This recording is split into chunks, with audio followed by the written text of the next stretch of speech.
माझ्या मराठीची बोलू कौतुके, परी अमृतातेही पैजासी जिंके, ऐशी अक्षरे रसिके मेळवीन.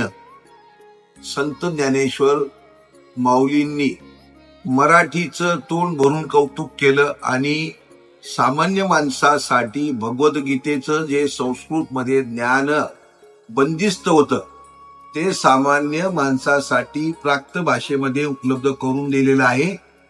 आणि सामान्य माणसाची भाषा त्यांनी ज्ञानेश्वरीच्या नावाने सामान्यांपर्यंत तो अध्यात्माचा ठेवा उपलब्ध करून दिला.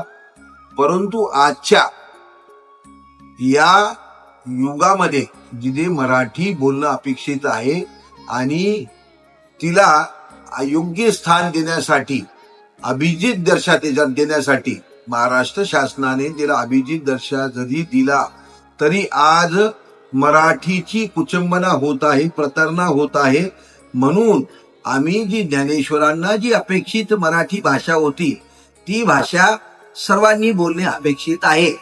इथून पुढे मराठीची प्रतारणा होऊ नये ही किमान अपेक्षा.